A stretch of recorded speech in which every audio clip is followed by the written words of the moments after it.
Hi everybody, Chris here from Truly Holistic. This is going to be a free healing video today. We haven't done one for a while. And I'm excited about this one because this is a relatively new one. And I personally did that for me. And I was quite blown away by the difference that I felt once I'd done the clearing. And one thing about me is, Truly Holistic is really a reflection of my own journey, my own experience, my drives, my goals. And that is very much, looking at all infinite possibilities and making it become reality. I really don't like the sense of limitation that we're all put under in regards to becoming what the world wanted us to become, right? This human that is based on conformity, because ultimately it's a limited experience. There is so much more that can be understood, many insights and wisdoms to be learned, and that's what drives me every day. And so this is why with my clearing work, session work with clients, I can clearly say that we work on the causes of the effects that you experience through the body and your life. And that's our target, that's our focus. Why just remove the effect and not fully interpret and understand the cause, which then means we can do something about it, right? So we at Truly Holistic, I'm very proud that that's our drive, that's our vision. In this particular healing video, it's going to be about longevity, okay? And again, I just went into my chart, my letter page chart, had a conversation with my high aspects of myself, which is a soul consciousness. And to expand lifespan longevity, it gave me some insight, very little insight to begin with. It was more about the clearing that I needed to provide or to do. So we're going to do that in this video, but we're going to also flesh it out a bit. We've been able to gain a bit more insight over the last few days in regards to this clearing. Now, some background before we do the free healing is that the pineal gland, right, that's what science calls it, modern medicine calls it, obviously the ancient spirituality calls it an eye, right, a third eye or a singularity eye. I like to call it, your insight, or the eye.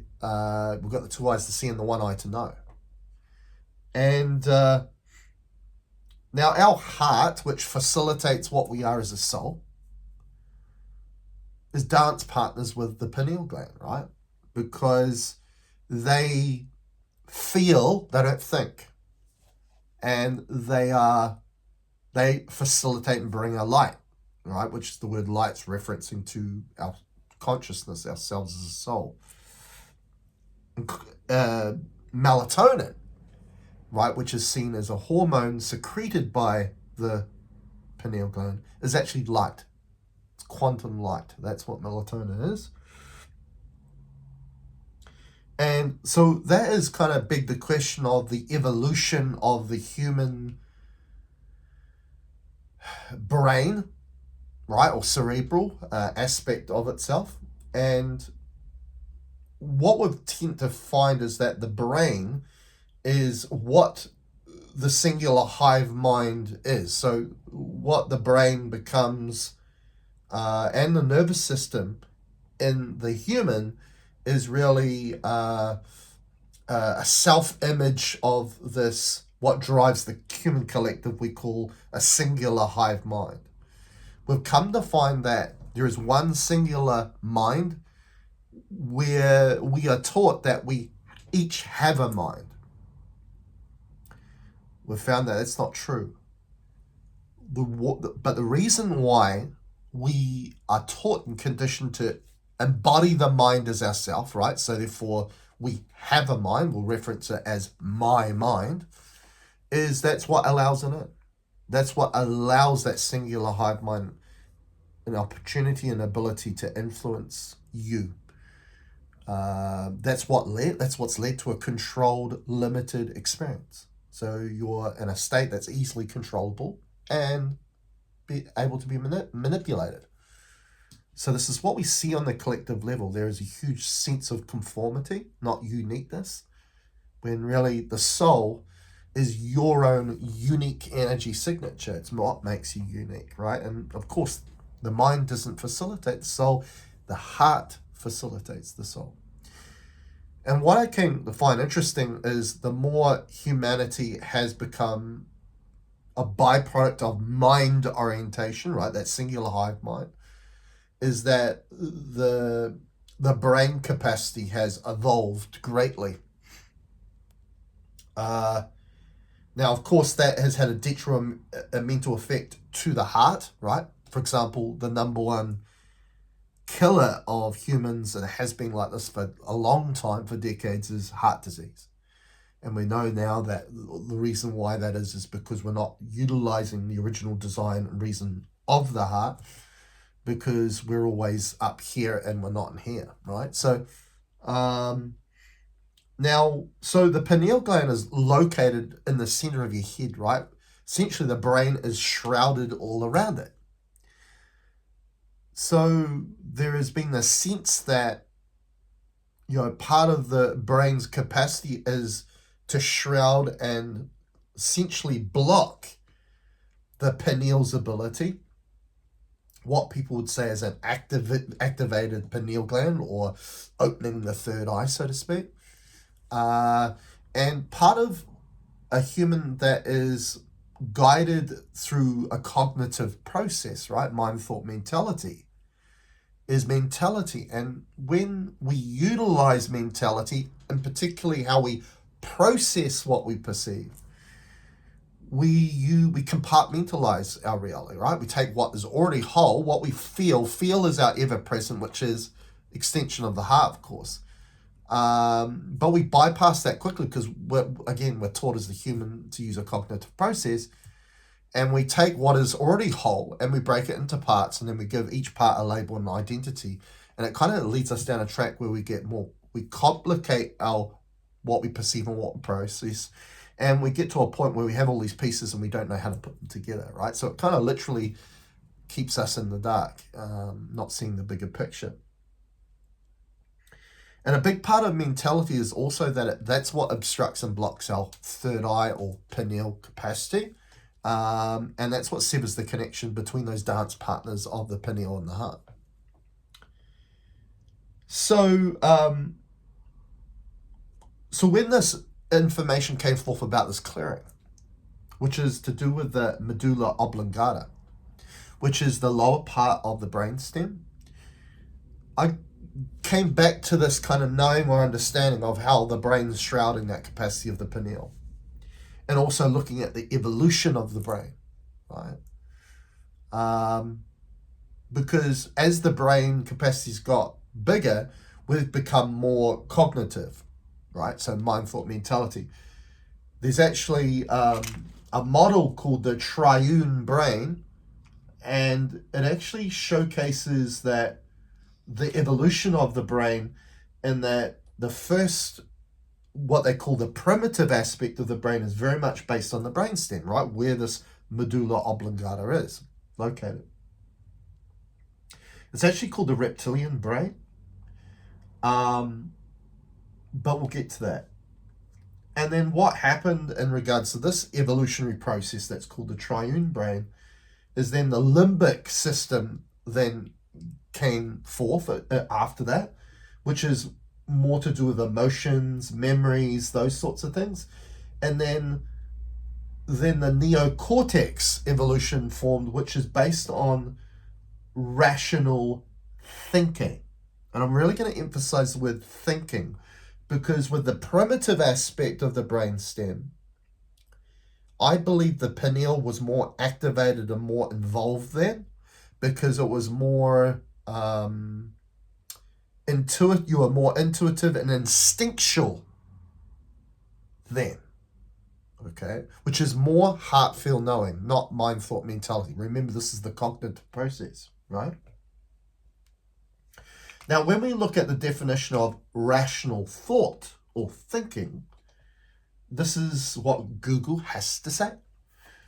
Rational thought is the cognitive process of using logic, evidence, and reason to evaluate information, make decisions, solve problems, rather than relying solely on emotions or what is felt. So this is interesting, that this is all about, this is what the human has become, right? Is that we are taught not to trust what is ever present, right? Our first discernment, which is more instinctual and more intuitive, which is what is felt. You got to realize that our experience of our body, the symptoms we get, is felt. There's no thought involved with that whatsoever, right? For example, if you're not feeling well, right? I've just said that, you go to the doctor because I'm not feeling well. You don't say I'm not thinking well, right? So a sense of your overall experience is based on what is felt, not thought.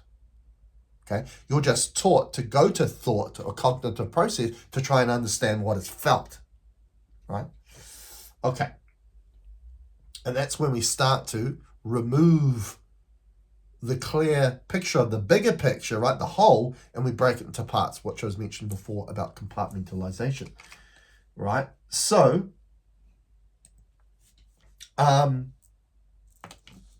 we're going to go ahead and do the clearing, and we're going to talk a little bit more after that about something that has also come up that is very relevant to all of this. I'm just having a look at now. There's a diagram in front of me, which was the triune brain. And it says here in regards to the brain stem, right, which is medulla oblongata, the clearing we're going to do is connected to this, is more regarding instinctive responses. Okay. It's a language of the body, right? As I mentioned, right? How does the body communicate? Through feel. Right? So it doesn't use a cognitive process. It's based on feel. It's more, therefore, if it's not cognitive, it's more instinctual and more intuitive. Language of body, sensation and impulses. There we go, right? Sensation. That feeling sensation you get through the body, right? And we've got to realize that sense, that discernment never leaves you. It's ever present and it's there. Doesn't require time for it to be there. It is just there, right? While with a cognitive process, it requires thought. It requires time, right? Time to eclipse, to have that cognitive process, right?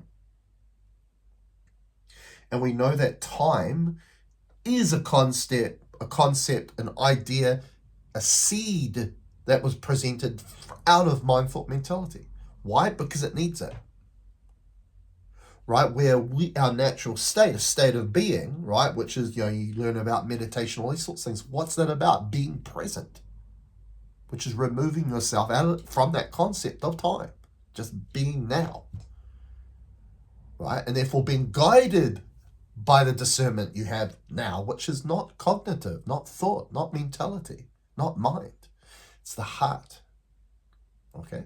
It's this instinctual, intuitive process. Okay? So that was the primitive aspect, the original aspect of the brain, right?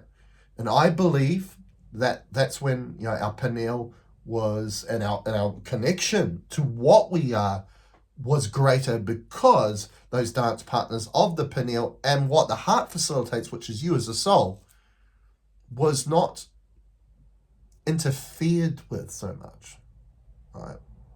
Now, at the moment, humanity, for the most part, believes, and this is the ego, again, very much mind, very much cognitive process, that we are top of the tree, right? And we, at this moment in time, are at the pinnacle of our technology and evolution. And I don't believe that's true. I believe his story is flawed, right? What we see is we're at the pinnacle and we're in regards to technology. No, this is or a byproduct of a path that is being narrated by the singular hive mind for a collective of individual manifestors to forge a certain reality, a path that is out of cognition, which is what you're not. You're the soul. You're authentically, infinitely the soul. You made a decision to come here as the soul. So therefore, there is an original purpose in being here as the soul. And if we're not allowing the heart, and therefore our soul to come forth to lead that, to fulfill why we came here, we're not. Right? So that was the first part, right? And then the limbic system, which is the next evolution of the brain, according to this, was the language of emotion. And then the third bit, which is the neocortex, was the language of thought. Thought. Right? So that's that cognitive process now coming forth. So interesting. I believe this whole idea that we were like cavemen and we're kind of, I don't buy that. Also, when we look at other animal kingdoms, right, the other animals, and again, as I say, the egotistic human sees themselves above all of that. One thing, yes, if we align with, okay, what it means to be intelligent is how we think, right, a cognitive process, I get why we see ourselves as top of the tree. But that idealism is flawed, and I'll tell you why. When it comes to the heart and the cardiovascular systems, they've found neurons connected to it, which is, and a lot of people perceive neurons as thought. No, it's not. Neurons are part of a neural network, and what that means is a communication network for consciousness, for intelligence, and the human experiences two forms of intelligence or consciousness. And as I've already mentioned, one is ever present, which is felt, what you feel, and the other one is thought. And this is at the origin of, I believe, human conflict, because we are getting what is felt and we are getting thought forms coming forth that generally don't work together. And we're thinking or feeling in that state, which way do I go? Do I go based on what I feel or what the thoughts are telling me? Okay? Because generally, we are taught they are all one of the same. No, they are not. Okay? So this neural network that is connected to the heart is evidence to show that the heart is not just something that is a pump that pumps your blood, or that it is a romantic connection to other people, but the heart is an intelligence. It facilitates an intelligence that is far more expansive than the brain. Right? When they look at the electromagnetic field of the heart, it's hundreds of thousands times more powerful and expansive than the brain. And that's not even the shocking part of it. The shocking part of it is this. That is the brain at full capacity, working. That is the heart in a dormant state, and the heart is already hundreds of thousands of times more powerful than the brain in its dormancy. And my experience here at Truly Holistic is realization that it is far more expansive, leading and allowing a heart field knowing approach to guide your discernment and your life more than it is mind, thought, mentality. And this is a big emphasis we have at Truly Holistic, because we've found that not only it provides greater insight to the bigger picture, a greater understanding of who you are and why you're here and what you're here to do, but also it facilitates everything the body needs to heal itself. It's not two paths, it is the one path, the same path. Okay? So, exciting stuff in regards to that. Now, we're going to do this clearing now, and then we are going to move to a little bit more we're going to talk about in a minute. So, here we go. Okay.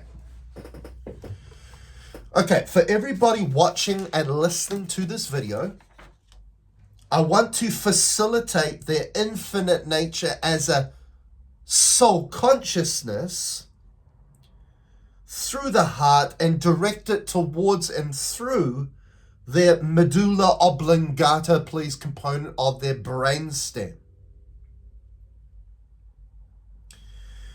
Now, obviously, we're facilitating our soul through the heart because the heart is that portal, that bridge that facilitates one end of a wormhole, which is where you come from, the quantum, the light, and bring it forth to the other end of that wormhole portal, which is your experience here.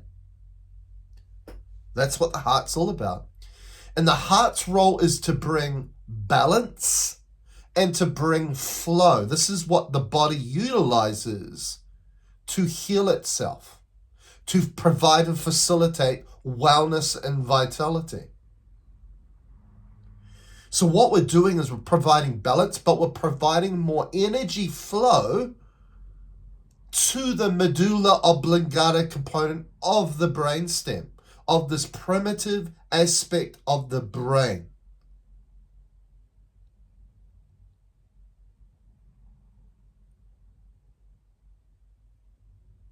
Good. So that's that done. I'd love to hear your comments about what that felt like. I'd love to hear that. It was an amazing feeling for me. Amazing experience for me. Right? I felt lighter. I felt stronger. I felt more balanced. Things around me looked brighter. Just felt more me. Right? And when I emphasize feel it more me, I feel more at ease. Because that's how you feel. That's what you want, right? Your heart's desire is to have happiness, joy, love, peace, all these sorts of things. So why not facilitate that? But you can only facilitate it when you're allowing the heart to lead you, not to be this cognitive process. And what I have found, right, because I've mastered my ability, that's my autopilot mode, right, to be led by heart, feel, knowing. I don't use a cognitive process, a thought process in the way I go about my life, the way I go about my sessions and helping people, right? So there's no limitation applied to me, right? We're open to all infinite possibilities. What I've come to find is that in each and every moment, you're allowing insight to come forth, intuitive and instinctual process to come forth that tells you what you need to know in that moment. Which means you are allowed to keep flowing, right? To go with the flow. Because if I stop, right, and allow time to clip so I can have a cognitive process, I'm not flowing anymore. So that then is going to limit my perceiving, my understanding of the experience I'm having. But secondly, it's not providing the body what it needs to require to keep the body healthy. Okay. So it's great. No, I love it. It's unbelievable. Like now I just get so much more information and it's effortless and it's flowing. It's easy. Right? It's amazing. I love it. Okay. The other thing I want to talk to you before we finish is a product that we've been using a lot of late. Yeah, I'm wearing one. I always wear it. It's called the Quantum Entanglement wand. Right? So as I just mentioned with that clearing, right, on the other that portal, where we come from is that light is the quantum. And this is a term in quantum physics, quantum entanglement. Entanglement means connection, right? So you want to be connected to that, right? Because that's your light. That's your infinite capabilities, everything about it. So this one facilitates that. And we've got a lovely little heart that we connect to it too, which is connection, energetics of the heart. Because again, of course, that's the facilitator, the bringer of this quantum light. And so it's a relatively new product. And we're going to use this for another healing. And one thing that's been coming up of late is the purpose of why we're here is, yes, we create reality. We create our experience and then we then live out that experience. And there's why we live out experience, why we're here to have an experience is because the overall, the purpose of experience is in each and every experience, it's providing a lesson to be learnt. And that is the word or term karma. Now, There's no such thing as bad karma. Because if we're using bad and good, what are we doing? We're using a cognitive process which compartmentalize and which is part of duality. And what are we doing? We're creating an understanding out of two polarities, good and bad. When we get into that and get stuck in that, we miss out in the purpose of the experience, right? And that's what it's all about, which is the expression, right? To get to the heart of the matter, right? You have to be in the heart to get to the heart of the matter, and matter means physical reality, right? This physical experience you're having. So when you then live out that experience and you get to the heart of the experience, which is, what is this teaching me? What am I learning from? What can I gain from it? When you achieve that, you convert that experience into wisdom, and then you let it go. You're not here to hold on to anything, because when you hold on to things, you create a dam to your own flow, right? So what we've occurringly quite often find we have to do in sessions is to remove karmic attachments. Now, what that means is karma is the experience you're having, right? The lesson. But if we don't convert it into wisdom by connecting to the heart of the matter of the experience, right, to learn from it, instead we're compartmentalizing it into a good or a bad experience, it means we hold on to the experience and it gets shelved in the nervous system. Okay? And we call that, yes, a karmic attachment, which means an attachment now is obstructing you, but we also call it a void entanglement because it's creating a connection to something we're not, which is what the mind represents, which is the void. The heart represents the quantum, the mind represents the void. This is why when someone's more mind-orientated, a lot of their baseline foundation is the belief that they lack, because the word lack is connected to the word void, because void means nothingness, not to have something, to lack, right? Where the quantum light, it means everything. So therefore, when we're more connected in here, we have more gratitude. Why? Because our baseline is not based on lack. Okay? So also see these void aspects as little pockets, like little black holes that are siphoning your energy. This is what we see when people get overwhelmed and stressed. Oh, I feel low in energy. I've got a virus coming on. Not really. You're being siphoned of energy because you're no longer connected to an infinite source of energy from the quantum through the heart. So you've got a limited capacity of energy, but also you're now creating a manifesting reality that works against you instead of for you, which is then siphoning all your energy out. You're not getting anything back in return. Right? So what we're going to do is I'm going to use this for this healing, and I'm going to put it up to the camera, and I'm going to make the intention to wand your nervous system. Now, you can use it actively like this. You can buy this yourself on my product store, which is at trulyholistic.net/products/, or you can wear it just as a pendant to have it, which is in your field all the time. That's majority of times why I do it. But I want you to experience it. So here we go. Now, for everybody watching and listening in regards to their nervous systems, I want to remove all void entanglement, please, which also means you're stuck. See yourself as you're stuck in a spider web and you're the fly, right? Strange analogy, but that's essentially what's happening. Okay.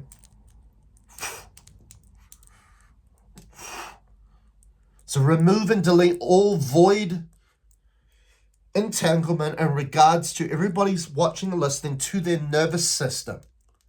Every aspect of their nervous system, please. Okay, so that's done. So again, tell me how that felt. You can purchase your own on my product store if you're interested in sessions with me, which are we have it in the healing session type. We also have reality coaching. Reality coaching is amazing. Everyone that does that is amazed by that, because what that's all about is information like this I'm sharing to you. This is what we go through. This is insight, wisdom that you can apply in every moment of your existence for a lifetime. So we go deeper into these sorts of things, which are very self-empowering because we're giving you that insight information to then utilize in your experience of life. And of course, the healing sessions are all about the healing. We also provide a lot of wisdom within those sessions too. You can go there and book your appointment at trulyholistic.net/appointments/. But until next time, make sure to like the video, share this video. If you're not subscribed to my channel, go ahead and do that now. Until next time.